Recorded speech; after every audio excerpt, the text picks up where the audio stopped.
வணக்கம். மகளிர் உரிமைத் தொகை திட்டத்துக்கு அப்ளை பண்ணி உங்க அப்ளிகேஷன் ரிஜெக்ட் ஆயிடுச்சா? இல்ல இப்ப வந்திருக்கிற புது மாற்றங்களால ஒரே குழப்பமா இருக்கா?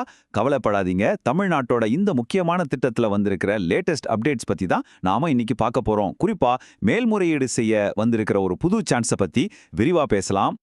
ஆமாங்க. நிராகரிக்கப்பட்ட சிலருக்கு மறுபடியும் அப்பீல் பண்ண ஒரு புது வாய்ப்பு கொடுத்திருக்காங்க. ஆனா ஒரு நிமிஷம், இது எல்லாருக்கும் கிடையாது. அப்போ இது யாருக்கெல்லாம் பொருந்தும்? அத பத்தி தான் இப்ப நாம தெளிவா பார்க்க போறோம்.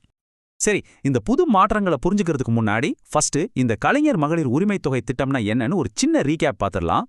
இது வெறும் பண உதவி மட்டும் இல்லைங்க. இது ஒரு உரிமைத் தொகை. அதாவது பெண்களோட உழைப்பை அங்கீகரிச்சு அவங்களுக்கு ஒரு ஃபைனான்ஷியல் ஃப்ரீடம் கொடுக்கிற ஒரு உரிமையா தான் இதை பார்க்கறாங்க.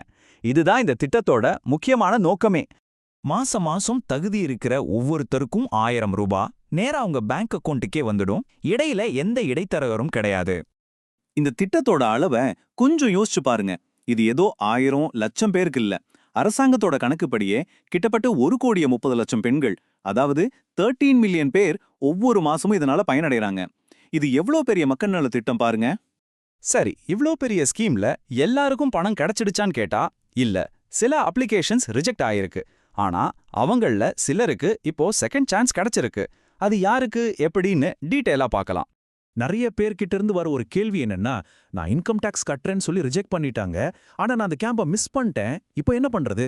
இது மாதிரி நிறைய குழப்பங்கள் இருக்கு. ஏன்னா முதல் கட்டத்துல பல காரணங்களுக்காக அப்ளிகேஷன்ஸ் நிராகரிக்கப்பட்டுச்சு.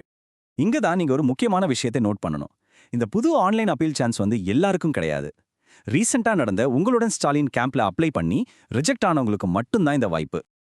இன்னும் சிம்பிளா சொல்லணும்னா, நீங்க ஃபர்ஸ்ட் ஃபேஸ்ல, அதாவது மாச கணக்குக்கு முன்னாடி அப்ளை பண்ணி ரிஜெக்ட் ஆயிருந்தா இந்த புது ஆப்ஷன் உங்களுக்கு கிடையாது. இது 2வது கட்டத்துல அப்ளை பண்ணவங்களுக்கு மட்டுமான ஒரு ஸ்பெஷல் வாய்ப்பு. சரி, அப்போ நீங்க எலிஜிபிள்னா எப்படி அப்பீல் பண்றது? வாங்க ஸ்டெப் பை ஸ்டெப்பா பார்க்கலாம். மொத்த ப்ராசஸுமே ஆன்லைன்ல தான். நீங்க போக வேண்டிய ஒரே ஒரு அஃபீஷியல் வெப்சைட் kmut.tn.gov.in. வேற எந்த ஃபேக் வெப்சைட்டையும் நம்பி ஏமாந்துராதீங்க. கவர்மெண்ட் இதுக்காக ஒரு சிம்பிளான ஆன்லைன் சிஸ்டம் கொண்டு வந்திருக்காங்க. அந்த வெப்சைட்டுக்குள்ள போய் உங்க அப்பீல ரெஜிஸ்டர் பண்ணலாம். உங்களை ரிஜெக்ட் பண்ணதுக்கு சொன்ன காரணம் தப்புன்னு நீங்க நினைச்சா அதுக்கான கரெக்டான டாக்குமெண்ட்ஸை அப்லோட் பண்ணி மறுபடியும் செக் பண்ண சொல்லலாம். இந்த மாதிரி பெரிய ஸ்கீம்ஸ்னாலே சும்மா இருக்காது இல்லையா? இது ஒரு பெரிய அரசியல் விவாதமாவே மாறியிருக்கு. ஏன் இந்த திட்டம் இவ்ளோ சர்ச்சைக்குள்ளாகுது? இந்த ஸ்கீம் பத்தி 2 வெவ்வேறு கருத்துக்கள் இருக்கு. ஆளுங்க கட்சி என்ன சொல்றாங்கன்னா, இது பெண்களோட உரிமை, அவங்களோட சுயமரியாதை சம்பந்தப்பட்ட விஷயம்னு. ஆனா எதிர்க்கட்சிகள் சொல்றது, இது ஓட்டுக்காக மக்கள் பணத்தை வீணடிக்கிற வேலைன்னு. எதிர்க்கட்சியோட மெயின் கிரிட்டிசிசம் என்னன்னா, இது டாக்ஸ் கட்டுற நம்ம பணத்துல பண்ற ஒரு பொலிட்டிக்கல் ஸ்டண்ட்டான். பாருங்க, ஒரு அதிமுக தலைவர் என்ன சொல்றாருன்னா, கடை தேங்காயை எடுத்து வழிப்பிள்ளையாருக்கு உடைக்கிற மாதிரி இருக்கான்ட்டான். அதாவது நம்ம பணத்தையே நமக்கு கொடுத்து ஓட்டு வாங்க பாக்குறாங்கன்னு அவங்க சொல்றாங்க. இந்த பொலிட்டிக்கல் டிபேட் எல்லாம் ஒரு பக்கம் இருக்கட்டும், இந்த ஸ்கீமோட ஃபியூச்சர் என்ன? முதலமைச்சரோட ரீசன்ட் ஸ்பீச்ல சில முக்கியமான ஹிண்ட்ஸ் இருக்கு. இது கவர்மெண்டோட கம்யூனிகேஷன் ஸ்ட்ராட்டஜியை நல்லாவே காட்டுது. செலக்ட் ஆனவங்களுக்கு வர்ற எஸ்எம்எஸ்ல முதல்வர் இது உதவித்தொகை இல்ல, உங்க உரிமை தொகைன்னு சொல்றது இந்த ஸ்கீமை மக்கள் மனசுல எப்படி பதிய வைக்கணும்னு நினைக்கிறாங்கன்னு தெளிவா புரியுது. தகுதியான யாருமே விடுபட்டு போகக்கூடாதுங்கிறதுல கவர்மெண்ட் ரொம்ப உறுதியா இருக்கிற மாதிரி தெரியுது.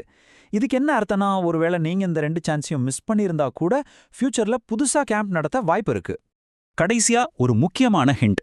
முதலமைச்சரே உரிமைத் தொகை உயர்த்தப்படும்னு சொல்லியிருக்காரு.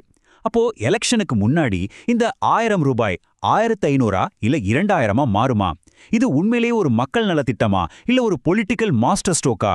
இந்த கேள்விக்கான பதில் போக போக தான் தெரியும்.